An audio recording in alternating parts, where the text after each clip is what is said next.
ठाकुर जी एक दिन खेल रहे सब सखान के संग, और खेलते खेलते इतने में श्रीदामा भागन लगो। ठाकुर जी बोले, ए श्रीदामा कहां को जा रहे है? श्रीदामा बोलो, लाला ससुराल जा रहा हूं अपनी। ठाकुर जी बोले, नंदगाम सुनो, बरसानो सुनो, वृंदावन सुनो, गोकुल सुनो, जे ससुराल कौन सा गांव है भैया? श्रीदामा हंस के बोलो, लाला ससुराल गांव को नाम ना है। तो बोले, फिर कहा है ससुराल? बोले, जब ब्याह है जाए ना तो अपनो घर तो पीहर है और पत्नी को घर जो है का वो ससुराल है। ठाकुर जी बोले, जे पत्नी कौन होवे? बोले, लाला जैसे नंद बाबा की तेरी मैया यशोदा पत्नी है, ऐसे ही मेरा ब्याह है रो, मैं पत्नी लेवे जा रहा हूं, तो पत्नी के घर को ससुराल के में। ठाकुर जी गए श्रीदामा के पास, ओए श्रीदामा मेरो ससुराल कौन सा है? मेरे ससुराल को नाम बता। श्रीदाम बोलो, मुंह का पता तेरा ससुराल कौन सा? तेरी बहू जहां की होगी वो तेरा ससुराल। बोले, मेरी बहू कहां है? श्रीदामा बोलो, लाला मुझसे मत पूछे, मैया तो जाके पूछ। ठाकुर जी तो आज पहुंच गए सुबेरे ही, और यशोदा मैया से जाकर के रोने लगे। मैया बोली, काय गुरो रा लाला? बोले, मैया तेने मुझसे इतनी बड़ी बात छिपाई। मैया बोली, कहा छुपा दियो मैंने? बोले, तेने मेरी ससुराल को नाम ना बतायो आज तक। मैं 3.5 बरस को बूढ़ा है अभी तक मो मेरी ससुराल ना पतो, और वो श्रीदामा अपनी ससुराल गए बहू लेवे।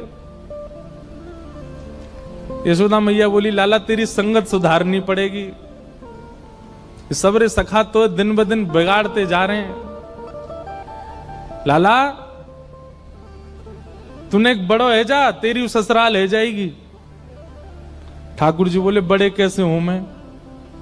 बोले, जब खुद दूध पीन लगेगो, खुद नहान लगेगो, खुद तैयार है जाएगो, घर के सब काम अन्य करने लगेगो, तू बड़ा हो जाएगो, तेरो ब्याह करा दूंगी।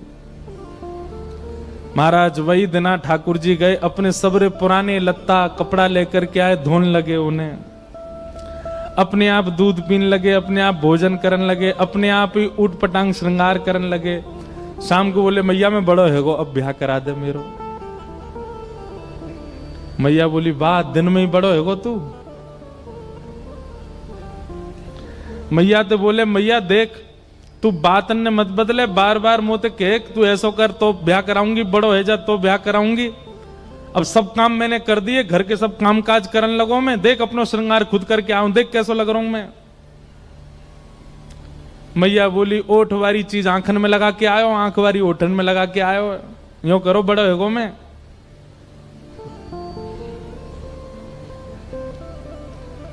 ठाकुर जी बोले, मैया मेरा ब्याह करा दे, नहीं तो श्रीदामा बहू लेके आ रहा हूं, बाकी बहू ले आऊंगा मैं, वही की बहू को ले आऊंगा, वही की ससुराल को अपना बना लूंगा। तभी एक सखा दौड़ो दौड़ो आयो, बोले, ए लाला देख श्रीदामा बहू लेके आ गो। बहू को नाम सुनते ही ठाकुर जी तो मचल गए, लेके चल मुंह को जल्दी। मैया रोकने लगी, बोले, लाला ने सुधर के तो जा, कैसो बन के जा रहा है? ठाकुर जी तो दौड़े दौड़े गए, बोले, कहां ते आ रहे हो? बोले, वहां ते आ रही है, पालकी में बैठ के बाकी बहू आ रही है। ठाकुर जी पहुंच गए, बीच रास्ता में रोक ले, सबको कथा पता है। माधवी की मां ने पहले ही मना करके भेजा था कि बोले, तेरे सखा, तेरे पति जो श्रीदामा, उनके जो सखा कृष्ण है, उनको मुख मत दिखाइयो।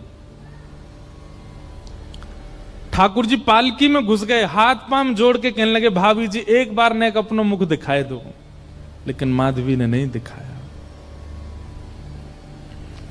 अब देखो, भक्त नहीं चाह रहा है कि ठाकुर जी को मैं मुख दिखाऊं, पर ठाकुर जी तो देख रहे हैं ना।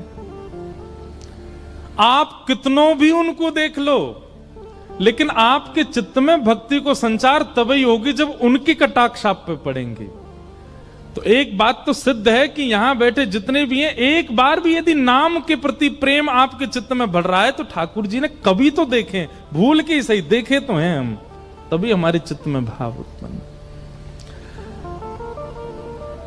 ठाकुर जी कह रहे हैं देख ले, बड़े बड़े जोगी, बड़े बड़े तपस्वी, बड़े बड़े ध्यानी हमारे मुख को देखवे के काजे तड़पे, और हम तेरे सामने बैठे हैं, तू हमें मोहना दिखा रही अपनो।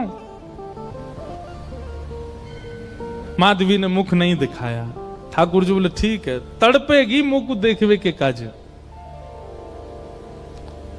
माधवी बोली मोए ना तड़पनो, मेरे पास मेरो खसम है, वही देख लूंगी, तो मैं काहे को देखूं। ठाकुर जी बोले वचन दे के जा रहा हूं, तड़पेगी। जैसे छोटे से बालक कभी कभी बड़ी बड़ी बात करते हैं तो बड़े लोग उसको मजाक में लेते हैं, ऐसी माधवी ने भी मजाक में लिया, देखा ही नहीं ठाकुर जी को।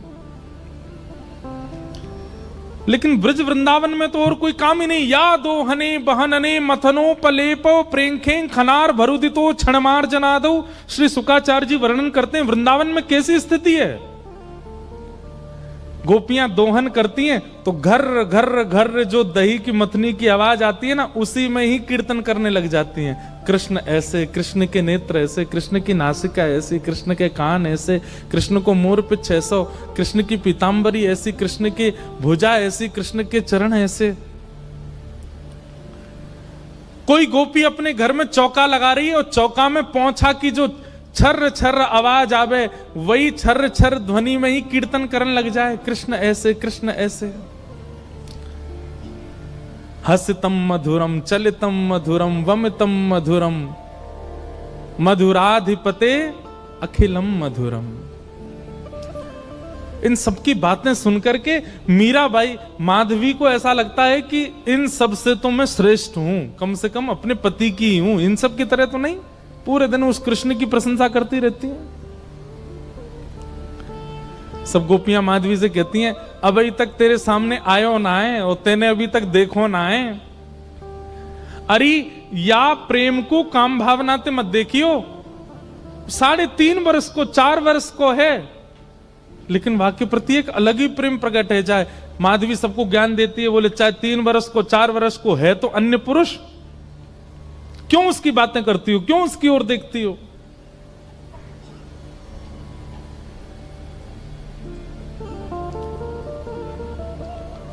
लेकिन 24 घंटे गोपियों के बीच में रहती माधवी को और कोई चर्चा ही नहीं सुनाई देती। सब केवल कृष्ण की बात करती हैं, जल भरती हैं तो बैठती हैं तो भोजन बनाती हैं तो बतियाती हैं तो श्रृंगार करती हैं, तो हर समय कृष्ण कृष्ण कृष्ण कृष्ण।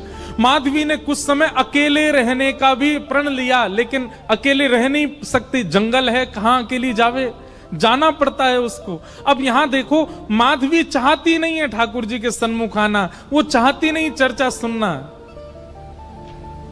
लेकिन ठाकुर जी चाहते हैं ना। बस यही हमारी भक्ति का भाव है, ठाकुर जी बस चाह जाए हमारे लिए। अभी वो चाहे नहीं है, अभी तो प्रयास हमारी ओर से चल रहा है। जिस दिन उनका प्रयास हो गया उस दिन हमारी भक्ति सार्थक हो जाएगी, और वो प्रयास हमारे लिए करें, उसी के लिए सब नियम है।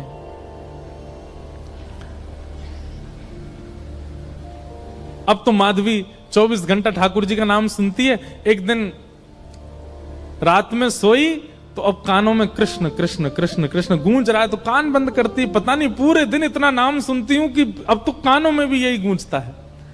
कान बंद करके सोती है तो स्वप्न में कृष्ण ऐसे हैं। अब कृष्ण देखे नहीं है, लेकिन उसको श्याम वर्ण, पीली पीतांबरी, वंशी, मोर पिछ सब अनुभव होता है। उठ के बैठ जाती है, नेत्रों को मीटती है, क्या करूं मैं, नहीं चाहती है स्वप्न मुझे आवे। श्याम दृगन की चोट बुरी रे, श्याम दृगन की चोट। ठाकुर जी देख लेंगे तो ऐसे है जाओ। अब धीरे धीरे माधवी की स्थिति ऐसी होने लगी कि अब वो ना चाह करके भी कृष्णमयी ही हो गई है। रात्रि में सोती, अचानक उठ बैठती है, ऐसा लगता है मानो जैसे उसका हाथ पकड़ लिया हो। रात्रि में सोती, अचानक से मोगरा की सुगंधी आने लगती है, गुलाब की सुगंधी आने लगती है, उठ के बैठ के डर जाती है, कौन आ गया। अब तो स्थिति ऐसी हो गई कि आधी रात और माधवी को ऐसा लगता है कि भोर हो गई, और तुरंत उठ करके जल्दी जल्दी वस्त्र धारण करती है, मटका उठाती है और दौड़ करके जाती है। अरे विलंब है गयो, इतनी देर है गई, मैं अभी तक उठी नहीं, जबकि है आधी रात।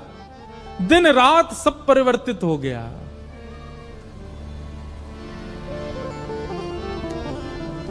पहुंच गई यमुना तट, और यमुना तट जाकर के देखा एक भी गोपी नहीं है। तो माधवी को लगा कि मैं विलंब से आई हूं, सब शायद जल भर के चली गई हैं।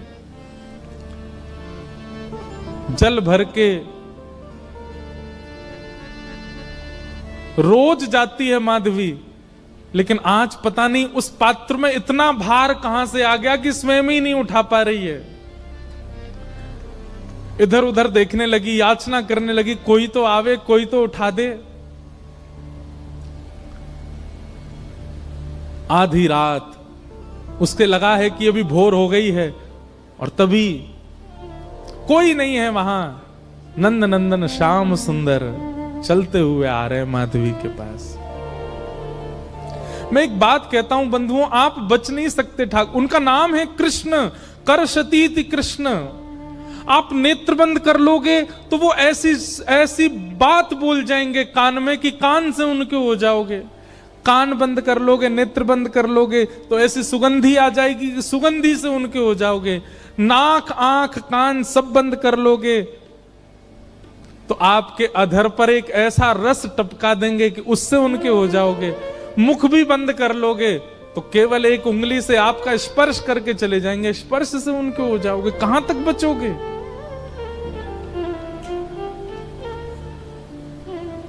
माधवी की मति घूम गई है। आधी रात ही आ गई और तभी ठाकुर जी वहां पहुंच गए। पहले तो चाल देखी तो चाल पर मोहित हुई, फिर जब वक्ष देखा तो वक्ष पर, जब हाथ देखे तो हाथ की चलन पर मोहित हो गई, और मुख देखा तो भूल गई सुध बुध।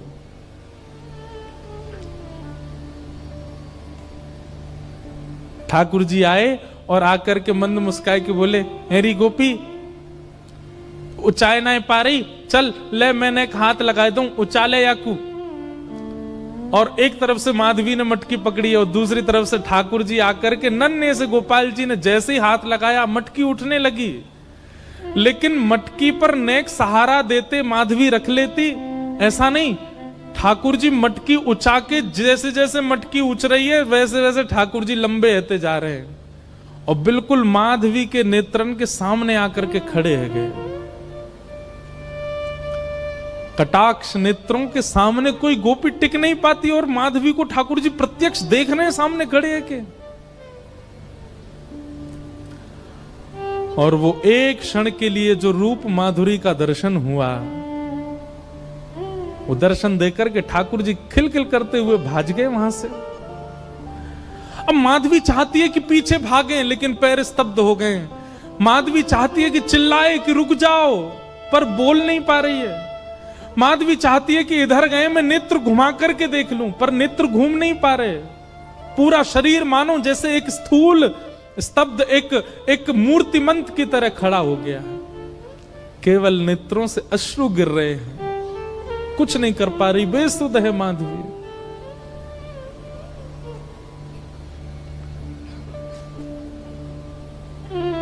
वहीं खड़ी रही तब तक जब तक भोर में गोपियां जल भरने नहीं आ गईं। अश्रु जलों से जल पूरा वस्त्र भीग चुके हैं माधवी के। और तभी सब गोपियां आई, आकर के देख, अरे ये माधवी ये पहले ही आ गई जल भरवे। सब ने जाकर के हिलाया, स्पर्श के बाद भी माधवी हिल नहीं पा रही है। बस नेत्र लाल पड़े हैं, अपलक नेत्र हैं और नेत्रों से केवल अश्रु गिर रहे हैं। बोलना चाहती है, कहना चाहती है, चिल्लाना चाहती है, किसी को पकड़ना चाहती है, पर कुछ नहीं कर पा रही है। ये है ठाकुर जी की दृष्टि यदि पड़ गई तो ऐसी स्थिति हो जाएगी।